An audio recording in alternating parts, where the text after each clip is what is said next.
Is that the man himself over there? It's me. How you doing, Paulie? So, you ready to go? I'm game. Thanks for being on. Thank you. Thanks for having me. Wipe this thing off.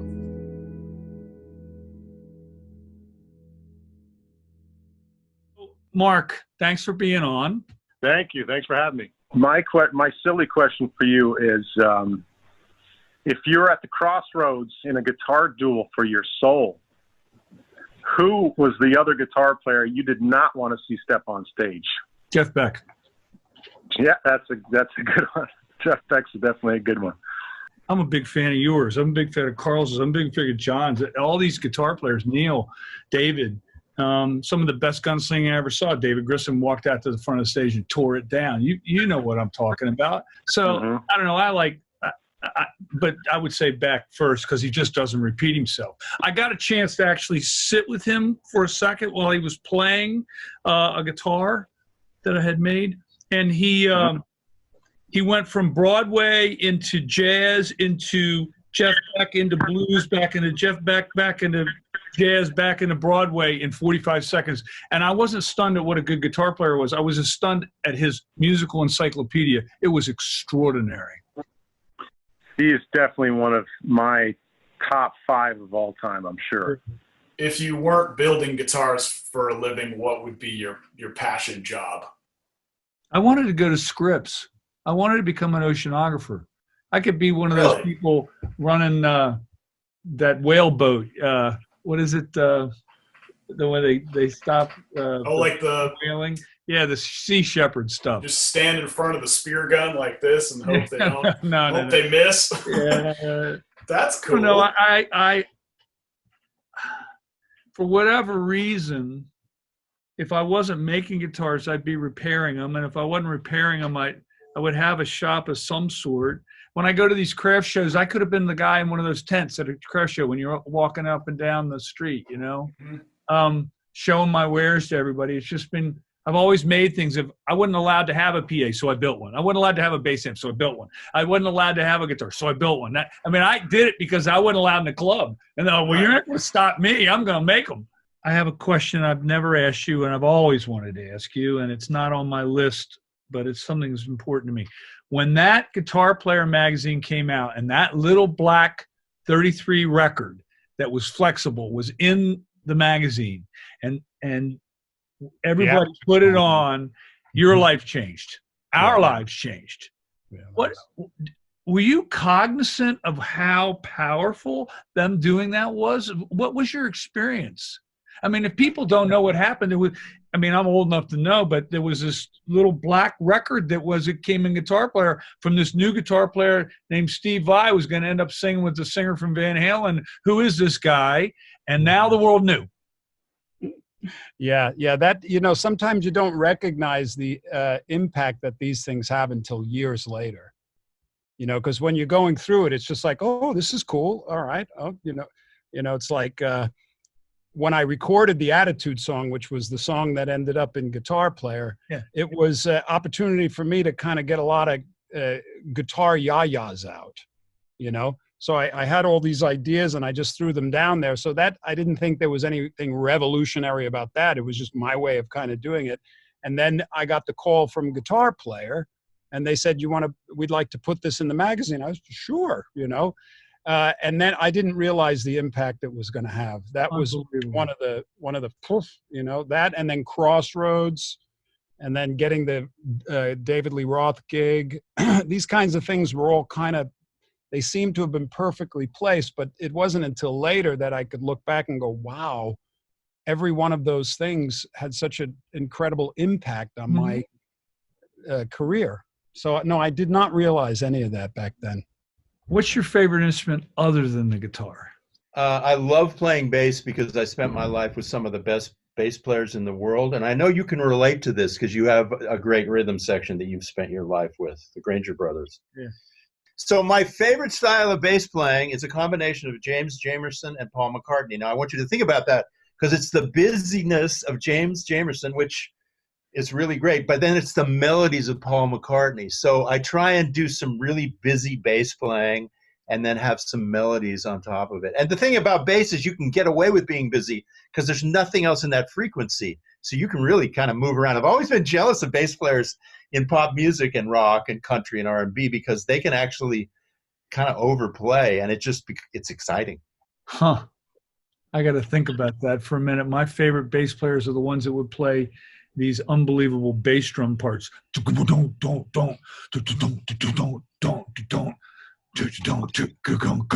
mean, you know, and it would just if you got near the bass amp, it took your breath away.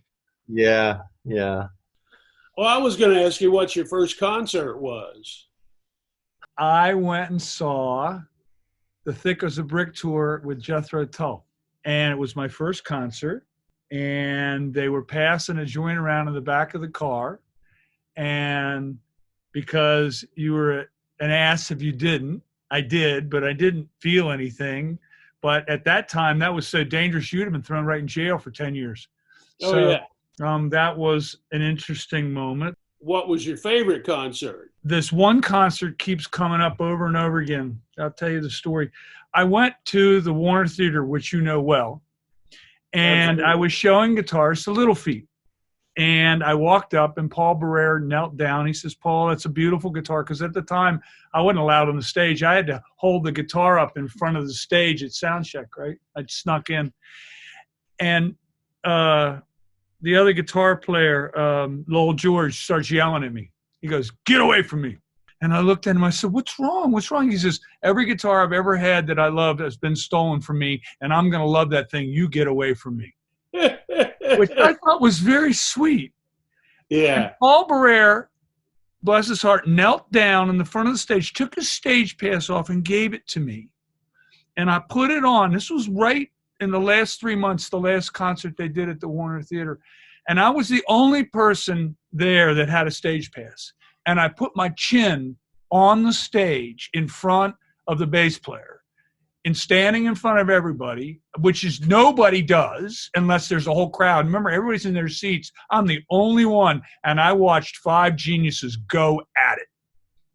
Oh, Warren, it was one of the most extraordinary things I've ever seen in my entire life.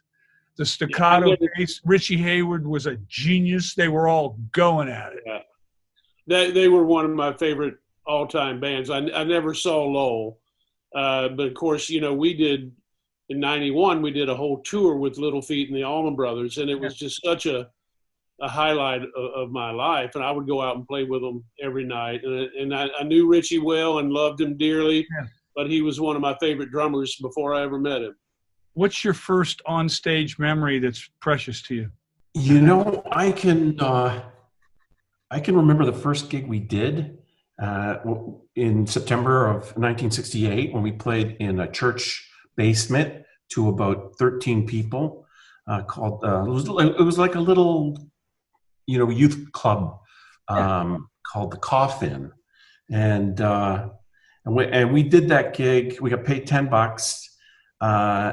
We played, I think, 8 songs. I just played them over and over and over. Spoonful was one, Fire by Hendrix, and you know, so that was the era. And afterwards, we went to a local deli and ordered fries and gravy and Cokes, and we plotted the takeover of the world. But I can visualize it like, great, you know, it was yesterday. I remember that the red sparkle vinyl seats in the deli. I remember the microphone stand. We had a lamp as a stand with a microphone taped to it. Yeah. That was the mic stand, and we both went through the same amp, through Getty's amp, and I can see it, you know. Unbelievable. Huh. I can't remember what I did yesterday, but I can remember what I did 50 years ago. You were the only artist that grew up with the rotary switch. So for you, it was fine. But all the other people grew up with toggle switches, so I had to switch it. But you were the one person that grew up with the rotary and said, nah, I like the rotary. I'm cool with that. Because that's what I grew up with, right? Honestly, yeah. And I did both. I love them. I love them both. And it's like, it's a strange thing because I just got so used to it because I used to play it for 5-6 hours a day when I was 11. You know, I wouldn't put that thing down. And I wore out Sacred Fire Live in Mexico, Santana VHS was Good completely record. wonderful. It's actually a good concert. Really good. That's my favorite. His solos are so inspiring to anyone who's not seen that live performance. It's just the most beautiful atmosphere. The way when he goes into Samba Patty and when he goes into, you know, Europa. I mean, how beautiful is that tone, right? It was really good. So Carlos has the ability to play to the last person in the last corner of a stadium that's going to the bathroom and get him to sing a melody. He's a stadium guitar player, and he's really, really good at it. And he's really good as a radio guitar player. I mean, it's a very, very rare quality. He's almost like unconscious. He goes out there and he just lets it flow through him. And the light energy that he works with is incredible. And that's what really drew me to Carlos. When I was 11 and I first heard him play Europa, I was like, oh my God, like you can make a guitar sound like that. You can make people, you can move people like that. You know what I mean? And it was just a deep, life-changing moment for me. So how would you describe your sound? How do you think about it? It's definitely aggressive. I'm pretty heavy-handed, so our longtime producer always says I have extra gain in my hands. So I would say it's kind of aggressive, but also very, like, my goal as a guitar player is to be very vocal. All my favorite players are very vocal in their playing. And, you know, the goal for me is to be versatile. I want to be able to leave an impression no matter what I'm playing. I think one of the best lines of this thing is I have more gain in my hands. Everybody has different sounding hands. I can't tell you how many times I've handed my guitar to another guitar player and it was thick and dark in my hands and bright in their hands. Yeah. Or the opposite.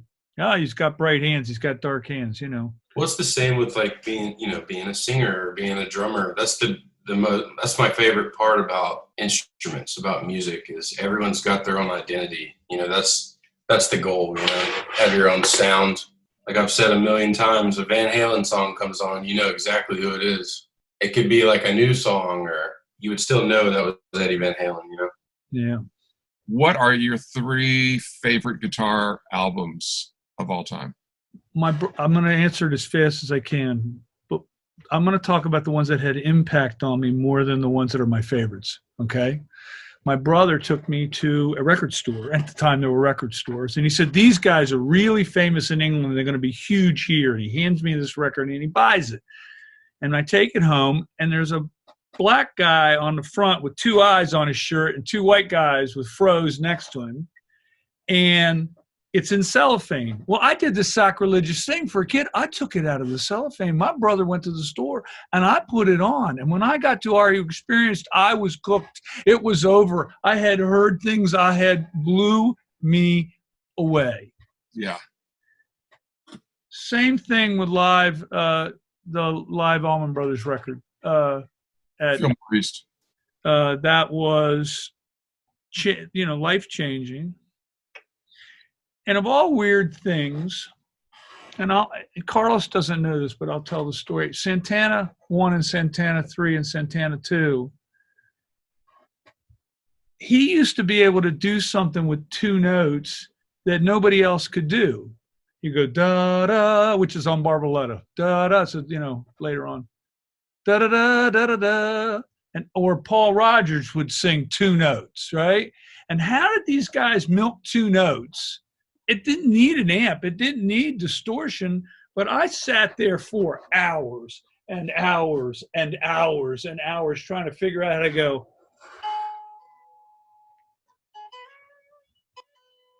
And I learned all the vocals on Fire and Water on the guitar because Paul Rogers was singing like a guitar player would want to play. And then I asked Carlos about it. He says, well, I like Dionne Warwick because she didn't sing too black. She didn't sing too white. And I learned every note she ever sang on the guitar.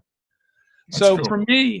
For me, those records, James Brown, listening to Cold Sweat and all that stuff in my house because they were the theme songs on the radio in my home. And my mother bringing home the first Beatles record with these 4 faces in black turtlenecks and long hair. The mind-blowing part is every picture of Jesus had long hair, but if you had long hair, you were the Antichrist, So to me, those things that changed music I got attached to. And a lot of guys wanted to play guitar so they could get girlfriends. I wanted to play guitar because I love the sound of it.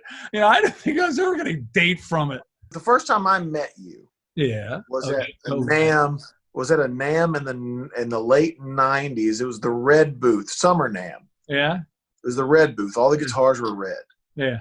And I remember being this kid, and all I wanted to do was talk to you about guitars, and all you wanted to do was talk about fly fishing. I think you had just gotten into it at that point. Yeah, no problem. And that's all you wanted to talk about. And I remember that. So I've been fishing my whole life. So now my other question would be, what do you think all-encompassingly about learning guitars?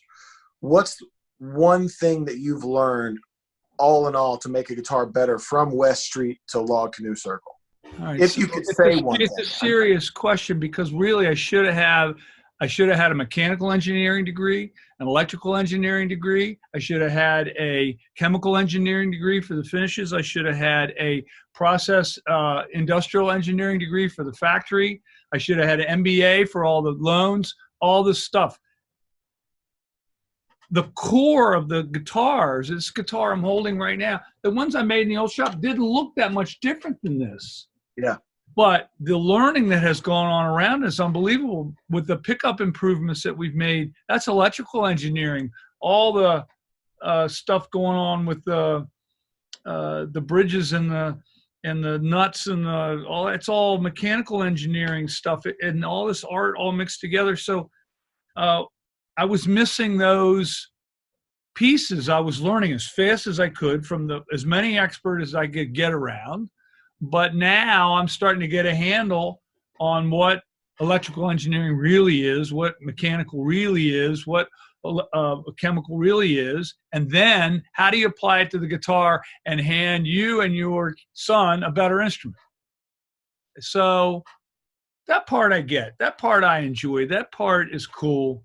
Look, we were having trouble with a finish one year, and I hired a chemical engineer, and he taught me a lot. And we started to look at it as a chemical engineering problem, not as a guitar finishing problem. Yeah. That's cool. In the end, you want it to feel like a guitar, not like a doorknob, right? I mean, yeah. So I've always loved your adage, though, to guitar being a tool, and I've always felt that way too. You know, like I enjoy pretty guitars. I've been with this company 20 years now, so I enjoy pretty flame tops. I enjoy you know, book match backs and tops. You know, those are things that I enjoy. But it is, to me, it's a hammer, man. It's a screwdriver. It's something to build a house with. I had a question for you. We've never talked about sports too much, but did you have a favorite athlete growing up? And why? Why was he or she your favorite athlete growing up? No, but if I can be a little more complicated with my answer, I watched all those Michael Jordan games that he was soaring on. I watched all the Messi games when he was soaring. I watched the Olympics when people were, you know, doing their thing. I like watching athletes at the top of their game. I really, really enjoy that whole process. Yeah. And watching these athletes do these superhuman things. I mean, the one catch in the NFL recently where the guy reaches behind him and catches that ball. I enjoy that whole process of watching these athletes at their highest level, watching them beat the French in the relay race in the swimming thing, you know, and watching the guy come from behind, and the French knew they had it won and they lost. I love that stuff. Yeah. I couldn't agree more, man. That's awesome. I grew up watching those same Bulls games too, the Jordan. I mean, that's what made me fall in love with sports, is those games. Those Michael. I saw Jordan once in D.C. play, and he walked out, and I thought everybody was going to cheer. And what he walked out, and everybody got calmer and quieter. And then at one point, three people pushed him out in the corner, and he drained it. And the whole place was awed, and they just went, oh, it's Michael Jordan. Oh, yeah. I mean, they didn't even cheer. They were just stunned. They pushed him out in the corner. As he's flying into the stands, he drains it. Yeah. Over the backboard. Give me a break. In the presence of greatness, that's what happens, man. That's what happens. So our PRS fans want to know what your remembrance and your feeling was about where the prism finish came from.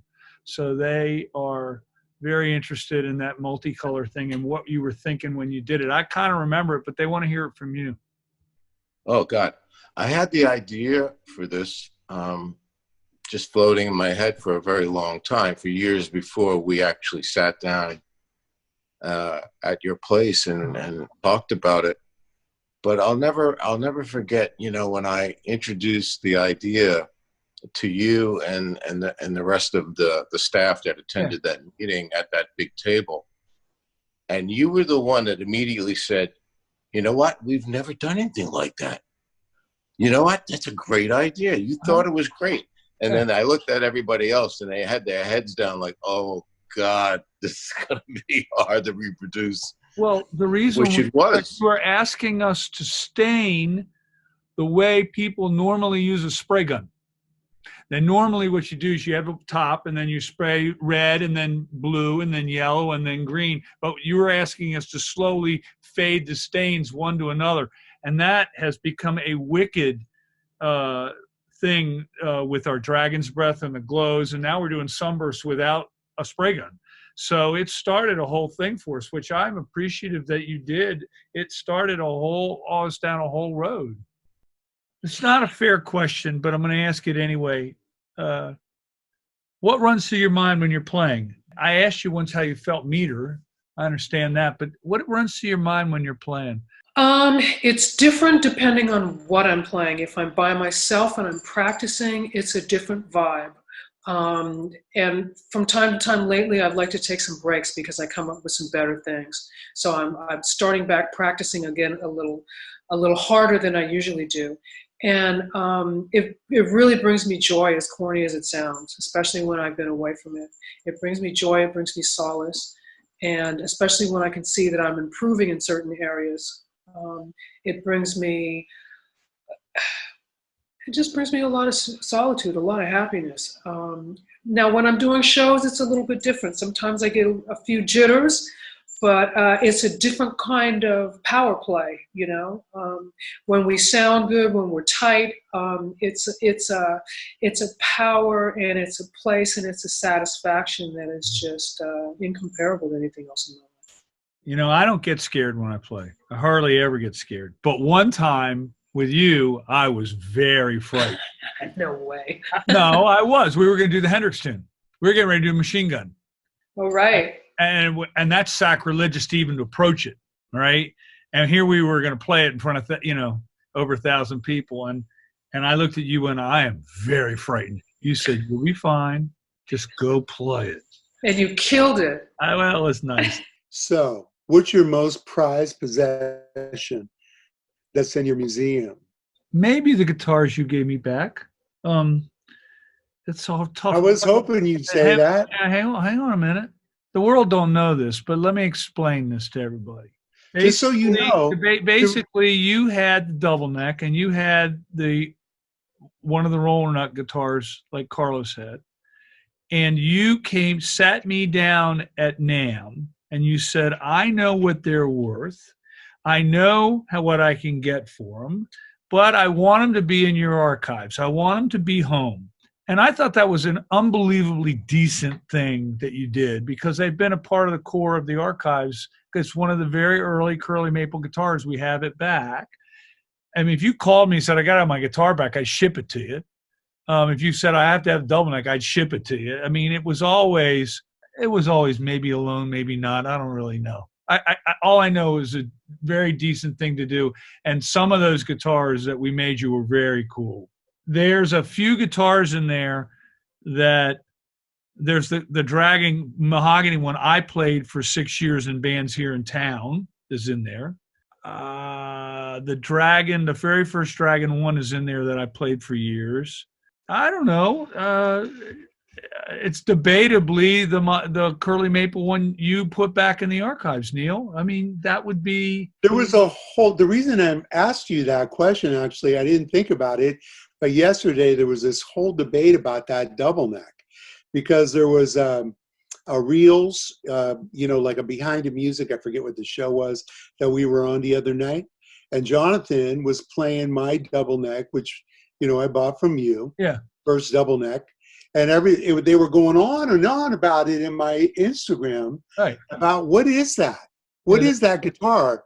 And everybody's like fighting. And they're saying, you know, I investigated and I don't see anything on that. So I had to get on there and say, no, this was the first one that Paul built. And I had, you know, I bought it from him. And what happened was I didn't have enough money to pay John Ingram. So we gave him a double neck as pay for his work in the shop. What's not known about those guitars is those guitars don't have truss rods in them. It's the necks are full of graphite, so they don't bend. And you bought it from John Ingram because John he had named it Big because it was big, and you lent it to Jonathan for years to play. Yeah, he played it on stage. Yeah. All right, Neil, thanks. My best to you and your wife. See you. Thank you, Paul. Take care. Be safe, man.